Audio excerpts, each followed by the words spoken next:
माशा and the bare. इस cartoon को देखते टाइम आई नो तुम्हारे मन में भी बहुत सवाल आते होंगे। मतलब एक 5 साल की छोटी सी बच्ची इतने घने जंगलों के बीच एक खूंखार बेयर के साथ कर क्या रही है, और आखिरकार ये दोनों पहली बार कैसे मिले थे, और माशा के मम्मी पापा कहाँ हैं, और उसका असली घर कहाँ पे है। तो आज हम माशा एंड बेयर की कंप्लीट स्टोरी देखने वाले हैं, जिसमें हम इनकी पहली मुलाकात से लेके क्या थी इन दोनों की एंडिंग वो भी जानेंगे। क्या माशा फ्यूचर में भी बेयर के साथ रहती थी? सो वीडियो काफी मजेदार होने वाली है, फटाफट से लाइक एंड सब्सक्राइब कर देना। Let's go.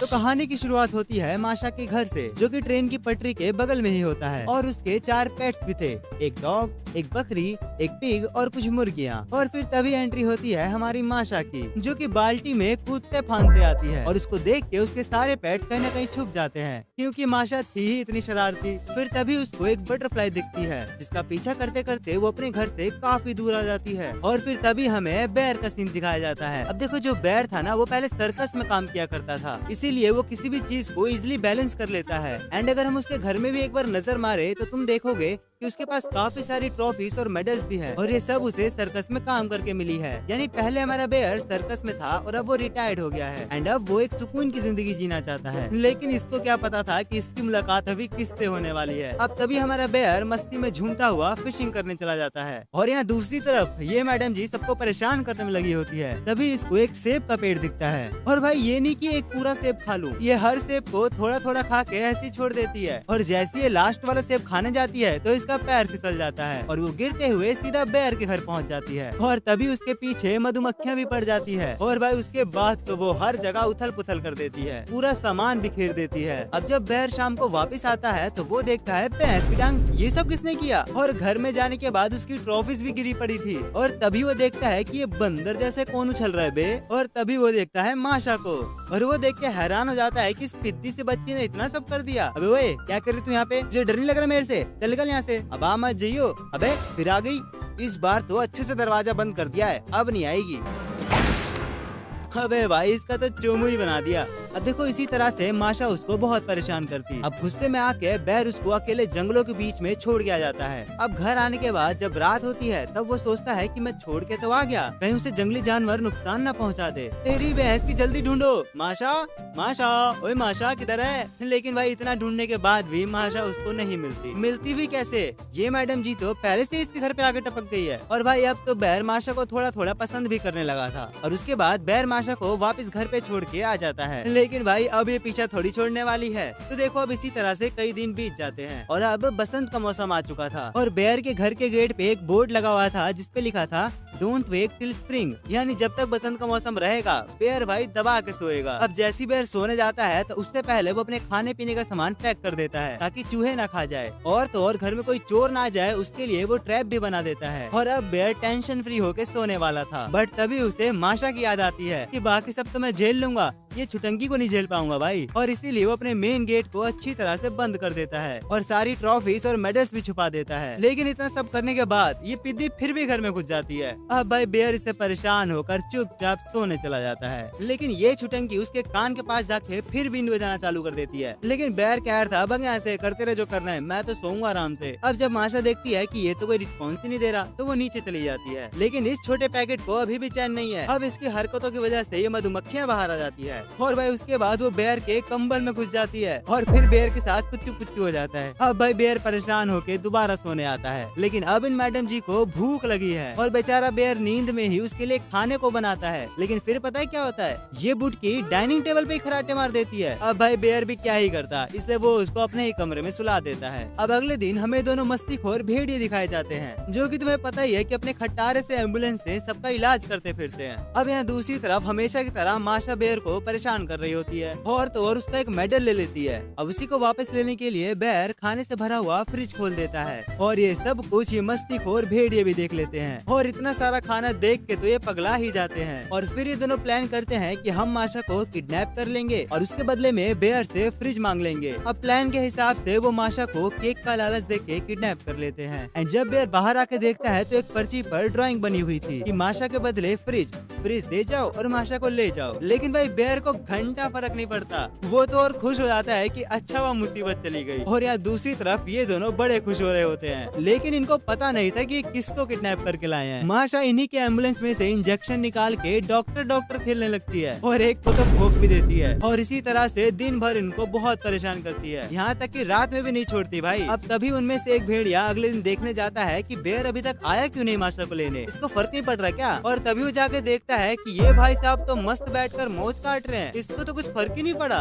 और फिर मजबूर होके वो बेचारे माशा को खुद छोड़ने आते हैं और साथ में बहुत सारा शहद भी लाते हैं। अब उसके बाद हमें दिखाया जाता है कि बेयर अपने पेड़ पौधों को चेक कर रहा होता है कि सब अच्छे से तो है ना, किसी को कोई दिक्कत तो नहीं। और तभी वो देखता है कि उसका एक फ्लावर पूरी तरह से मुरझा गया है। और उसी बीच ये ब्लैक बेयर अपनी माशूका घुमा रहा होता है। और इस बेयर का तो मुझे समझ ही नहीं आता भाई, कभी ब्लैक बेयर के साथ घूमेगी और कभी अपने बेयर के साथ घूमेगी। खैर अब उसके बाद बेयर सोचता है कि क्यों ना एक ऐसा लिक्विड बनाया जाए जिससे पौधा जल्दी बड़ा हो जाए। तो फिर क्या, अपना बेयर भाई कलाकारी करना शुरू कर देता है। और उसी बीच ये मैडम जी एंट्री मारती है और वो भी अपने पिग को बच्चा बना के लाती है और बोलती है बच्चे को खिलाना है खाना। एक तो खुद पुटंकी सी है और ऊपर से सुअर के बच्चे को घुमा रही है। और ये देखो इतना सारा खाना उसे ठूस ठूस के खिलाती है। और फिर बेयर से बोलती है बेयर देखो ना मेरा बच्चा बड़ा हुआ या नहीं। फिर जब बेयर चेक करता है तो पिग थोड़ा सा बड़ा हो चुका था। तभी माशा खुद की हाइट भी नपवाती है, लेकिन माशा तो 1 इंच भी बड़ी नहीं हुई थी, पौनी कहीं की।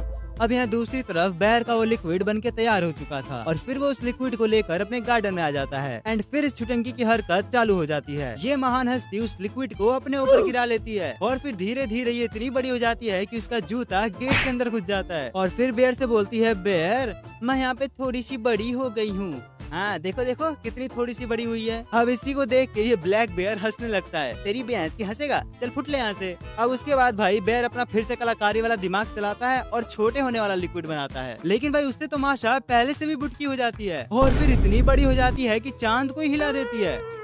अरे बाबा! बट खैर बाद में वो नॉर्मल हो जाती है। अब कुछ दिनों बाद माशा से मिलने उसकी कजन आती है जिसका नाम होता है डाशा और माशा उसको भी एकदम अपनी जैसी बना देती है। फिर वो उसको अपने पेट से मिलवाती है एंड देन वो उसको बेयर के घर भी लाती है। लेकिन बेयर उस टाइम घर में नहीं होता और तभी माशा उसको खोजने निकल जाती है। और यहाँ दूसरी तरफ इसकी बहन ये सारे बुक्स को अच्छे से साफ कर करके रख रही होती है। और जब ये बेयर देखता है तो वो शॉक हो जाता है, क्योंकि तुम भी जानते हो ये सब माशा तो कभी नहीं करने वाली, उसको बस काम बिगाड़ने को कह दो। अब जैसी डाशा बेयर को देखती है तो वो पूरी तरह डर जाती है और सामान फेंक फेंक के उसको भगाती है। बट वहीं दूसरी तरफ माशा उसको डाशा से मिलवाने वाली थी। अब बेचारा बेयर बीच में कंफ्यूज होता है कि कभी ये मुझे मार के भगा रही है और कभी मेरे से अच्छे से बात कर रही है, भैंस की डांग चक्कर क्या है। एंड देन फाइनली माशा उसको डाशा से मिलवाती है और ये देख के बेयर का दिमाग ही पगला जाता है। और अब वो टेंशन में था कि पहले तो एक को ही झेलना इतना मुश्किल हो रहा था और अब 2-2 बुटकियां आ गई, अब मेरा क्या होगा भाई। बट खैर कुछ दिनों बाद डाशा वापस चली जाती है। अब देखो तुमने अभी तक माशा को ही उठपटांग हरकतें करते हुए देखा होगा, अब सोचो क्या होगा जब बेयर माशा बन जाएगा, यानी बेयर माशा की तरह हरकतें करने लगेगा।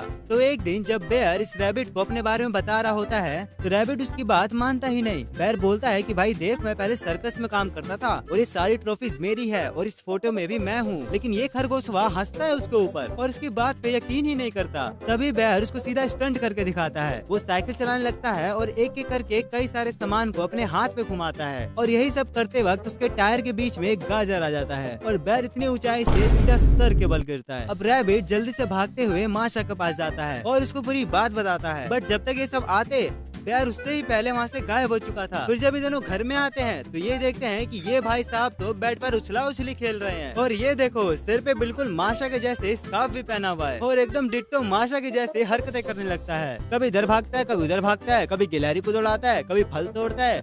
छोटी बच्ची हो क्या?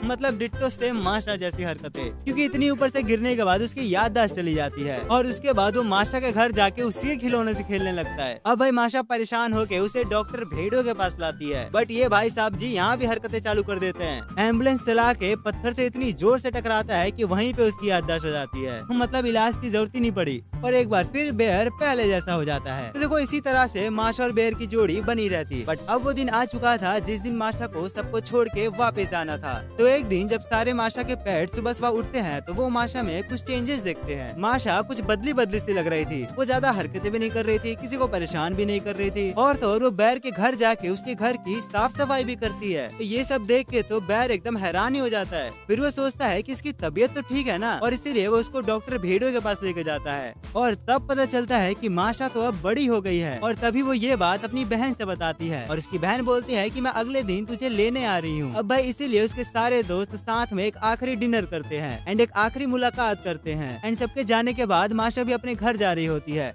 बट फिर बैर उसको बोलता है कि एक आखिरी रात तुम मेरे साथ रहो, मैं चाहता हूँ तुम मेरे साथ टाइम बिताओ और मेरे ही घर पे सो जाओ। और फिर उस रात माशा बैर के घर पे ही सोती है। एंड जब अगले दिन उसकी बहन आती है तो वो देखती है कि माशा तो घर पे ही नहीं है। फिर बैर उसको जल्दी जल्दी ट्रेन में चढ़ाता है और माशा हमेशा के लिए चली जाती है। और उसके जाने से बेचारा बैर एकदम सैड रहता था, उसका किसी भी चीज में मन नहीं लगता था। बट वहीं दूसरी तरफ ये देखो इनके पेट्स को, ये कितने खुश है, और ये सुअर तो माशा के कमरे में सोता है। लेकिन रुको जरा, तभी एक ट्रेन आती है और उसमें से ये दोनों बुटकियां बाहर आती है। और फिर डाशा कॉल करके बेयर को बुलाती है और उसको बताती है कि ट्रेन के पायलट ने उन्हें बाहर निकाल दिया, और वो भी सिर्फ माशा की वजह से। अब हुआ ये था कि जब ये दोनों बहनें जा रही थी तो माशा को एक मक्खी दिख जाती है, और भाई साहब वो मक्खी को पकड़ने के चक्कर में पूरे ट्रेन में हड़कंप मचा देती है, पूरी ट्रेन का अंचर पंचर ढीला कर देती है, जिसकी वजह से इन दोनों को वापस घर छोड़ दिया जाता है। और तभी उसकी बहन बोलती है कि ये घंटा बड़ी हुई है, बस ऐसी एक दिन के लिए एक्टिंग कर रही थी ये। और वहीं दूसरी तरफ माशा को खुशी हो रही थी कि वो अपने घर वापस आ गई, और बेयर भी बड़ा खुश था।